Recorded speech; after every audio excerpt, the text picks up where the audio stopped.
the f... Yeah, you're gonna have to watch it on your phone.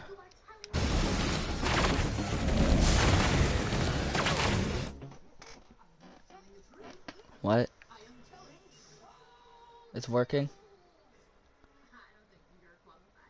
Do you see what I see right now? Okay.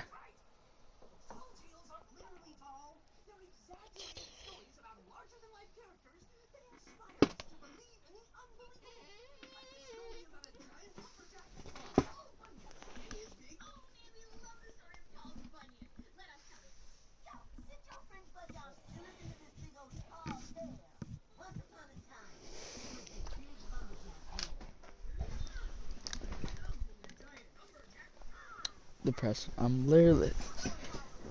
Yeah.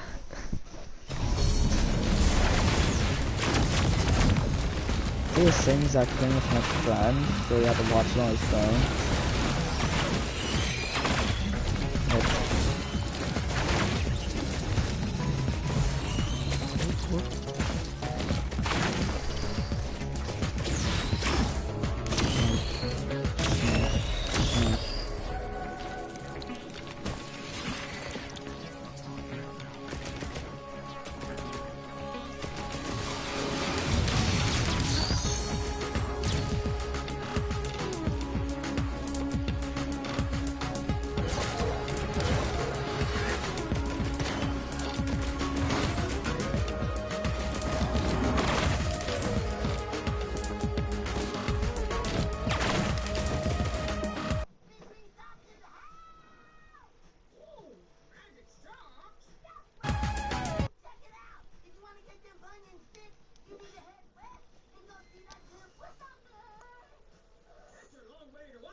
It's like so bullshit.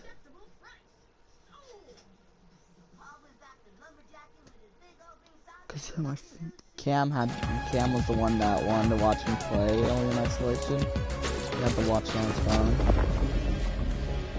Then it worked from there on his phone, but it doesn't with PlayStation now. I don't know why. Might be because PS5 is coming out soon. That's probably it, not it.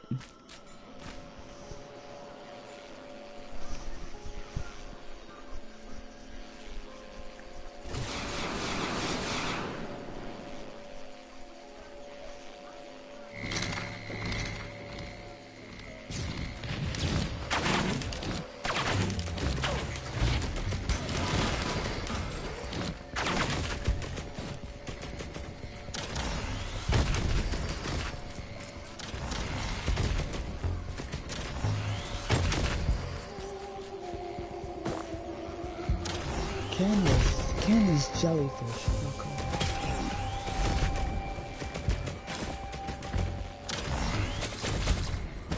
Need to be using my dodge a bit more. Alright. So, how the gameplay works is that you can choose your character. And then you have your own set. Each one has their own set of abilities for different situations. Like, for example, is you need an area attacker, just play as the mage. But if you need someone, you can like hold their own ground for a while. Play the engineer. Like For example, the first person that you play as is a commando. His attacks are like, they're like kind of like line people up and then shoot. Because he has a phase shift bullet thing, which allows him to just shoot one person and it'll go straight through that one person. And then each ability has its own cooldown thing. And there's also an equipment box. Some have really long cooldowns, like at least like the longest I've seen is 2 minutes, and the shortest I've seen is like 20 seconds. Yeah. But then as you progress, it gets harder and harder. Then there's also these things called lunar items. So most of them have a positive but a negative effect as well. Like for example, there's one called Strides of Heresy. That one will remove your utility skill. So if you're like playing the Huntress, it would remove your teleport ability and replace it with phase shift, which makes you just turn to a purple ball. You'll heal and enemies can't attack you, and you can still get around with it, so I think it's pretty good. But then there's Gaze of Heresy, which I hated myself when I accidentally picked that up when I was playing the mage, because the mage's primary is Fireball, but when you pick up the Gaze of Heresy, what that does, it just kind of removes your primary and replaces it with something else which isn't as powerful, depending on who you're playing. Because like the impact of it deals 1 damage, but then they explode. That's what usually kills everything.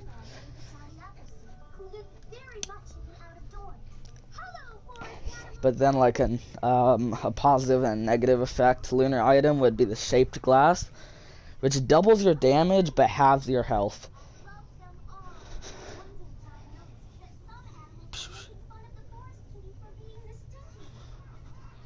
And then let's see. So there's multiple bosses that have a chance of spawning. But then once you get really hard, there'll actually be random bosses that just spawn while you're walking. Like for example, load into the stage, freaking Beetle Queen right in front of you. Because they're not mini bosses, those are legitimate bosses that spawn in when you activate the teleporter. They'll just start randomly wandering about.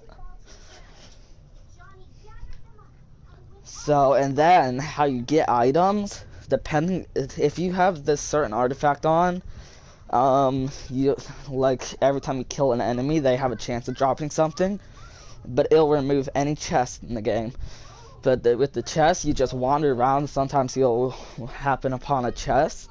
If it's a cylinder, that means it has experience and money in it. If it's a triangle, that means it has an equipment in it. If it's a big chest, if it's like a big chest, then it has guaranteed green item or above. Oh, it's so cold in my room right now. That's why I'm shivering. If it is like a thing, if it's a 3D printer, it'll take one item of that same rarity and convert it into the item shown. Then there's also these pods, which are called lunar pods. That's a guaranteed lunar item. Like things like that. There's also red chest, which has a bullet symbol on it. That's a guaranteed damage item. Then there's ones that have what? Yes, you are. I'll show you when you play it. We got the basics, right? Like different characters do different things. Trove on steroids.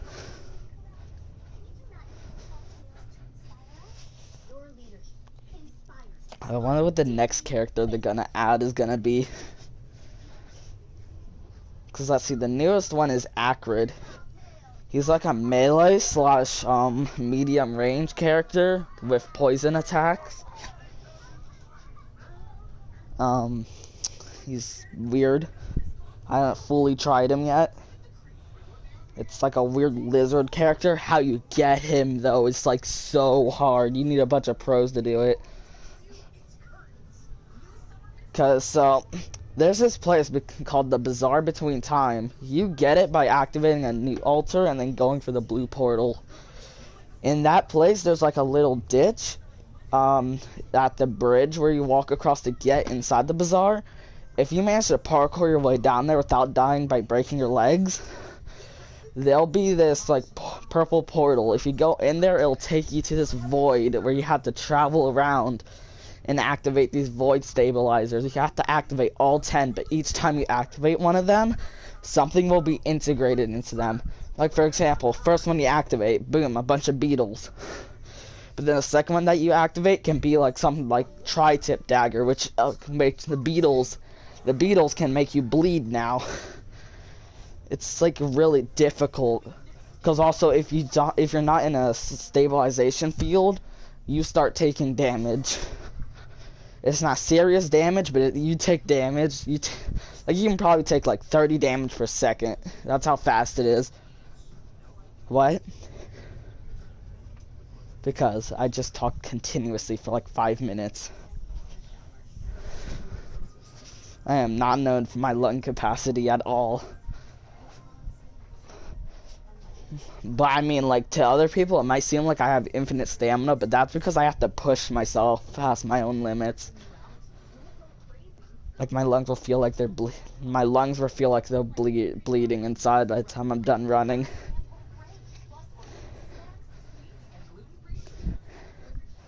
It's like how I push myself is that if I feel myself start running out of stamina or getting too slow, I'll just continue.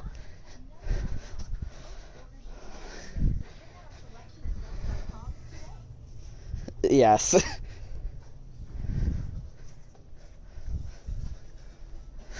So far I haven't passed out yet. Just hurts really bad to do it.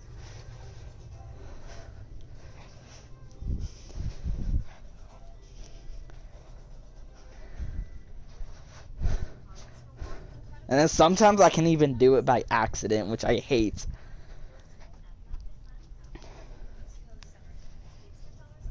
I feel it immediately though when I push myself.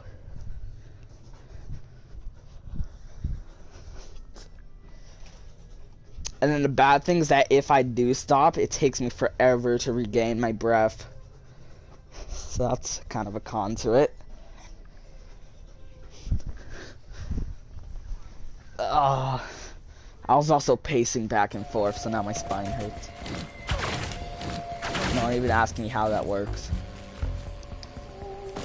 Oh yeah, that's right. So there's also these terminal things. So they did add a new terminal. So terminals you can get a common item terminal, which has 3 common items you can choose from. Then there's a green item terminal. But then the newest one they added is the equipment terminal. So now you can choose which equipment you want from 3 options. But keep in mind that if you choose one item, it won't let you get the other items. So make sure you make a wise selection.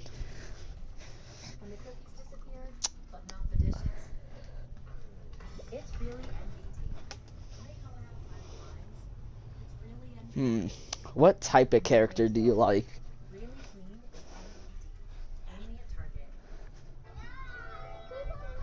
Like, I need like stats like area attacker, single targeter. I need things like that. So that'll probably help me figure out which character you probably like the most. A lot of damage and a lot of health. The loader might be it, because the loader, she's like a really close melee, but she also has a grapple ability and this weird donut thing. I like to call it a donut, but it shocks everything in its proximity.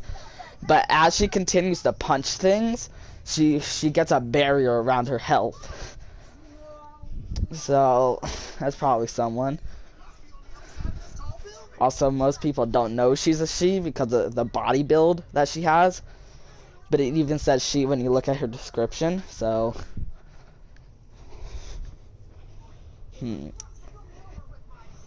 you didn't like that, then what else would you like then?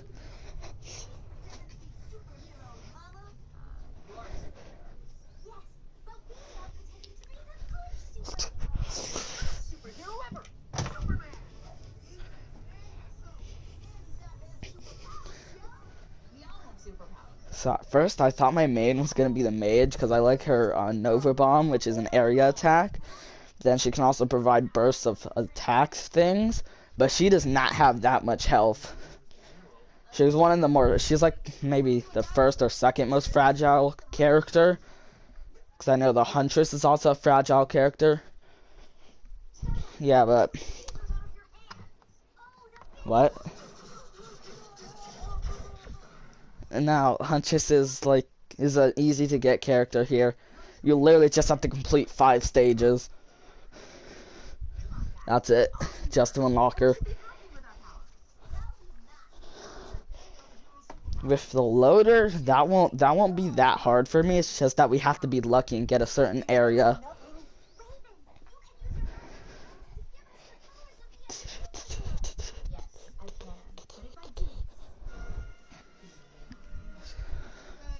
Also, I do know that they're going to add more characters in the future. Because they literally, with this update, they made a whole new section for them. The new characters. People are calling it the artifact update. I don't even know what to call it. But like, some artifacts are real good, but some of them can also screw you over if you're unlucky. Like, for example, I have this thing, for example, the Chaos one, that enables friendly fire for you and the enemy. So, if you're using someone that can lock on to enemies, you're fine, because you won't TK your freaking teammates. But if you're using someone that can't do that, there's a chance that you might accidentally shoot your teammate, because you're trying to shoot people off of them, and then you just dink him in the forehead. Like, we were in the dungeon, and when I read what the artifact did, like in the artifact dungeon, I read what the artifact did, and then my friend stared at me.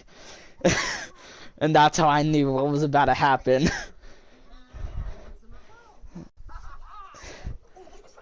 He just Hadoukened me out of reality. Which made me waste my Dio's best friend, which allows you to cheat death and respawn once. He made me waste that. Because it activates automatically. I could have used that for something else. My favorite one is the one where you can choose whatever you want. I need to figure out how to get that. So let's see. I know the location of 2 artifact spots. The second one, though, is complicated. Because it's like in the biggest map in the game. And you have to look for this half piece. And I've already figured out the code to that from that half piece. But then he said something about it fully appears at stage 5. Then I also know a secret on that same map. It's complicated, though. You can't do it without being on multiplayer.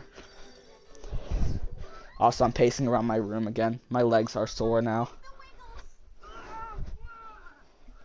I need to stop. Just stop talking for a few minutes. That's it. That's all I have to do.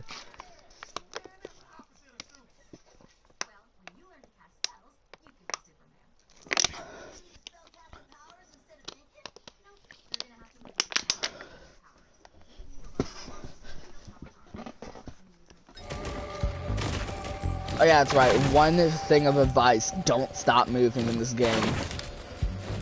If you stop moving, like, you can get bombarded by enemies. Bro, I was watching my friend, because I died. He got swarmed by these things called Lemurians. And what they are, they're just a bunch of lizard people. Then there's also elder ones, which are giant. I've seen an enemy that's a little bigger than them, though. And that's the newest enemy they added, which is called a parent. I'll get more on that when you actually get this game. Because it's complicated. It's complicated to describe what they look like. Yeah. But he got swarmed by Lemurians, and they all just started eating him alive. It was, like, funny, but also terrifying at the same time to know that they know how to do that. It's like they made a full circle and just closed in on him. I couldn't even see him, man. Bro, if I was still alive and I saw that, I would have just ran. I would have been like, nope.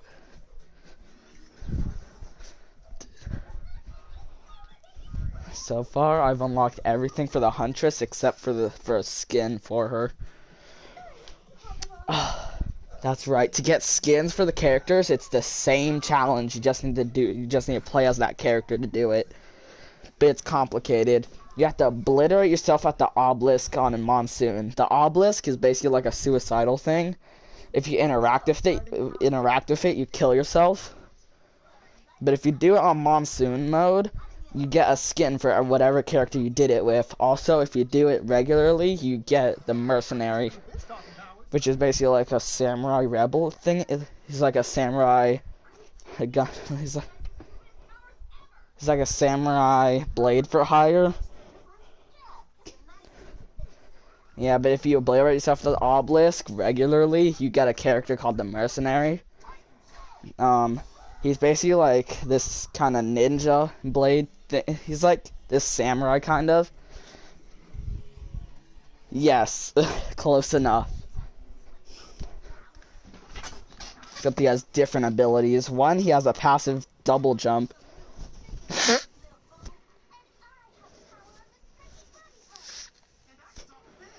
It's literally 7:36. I don't care.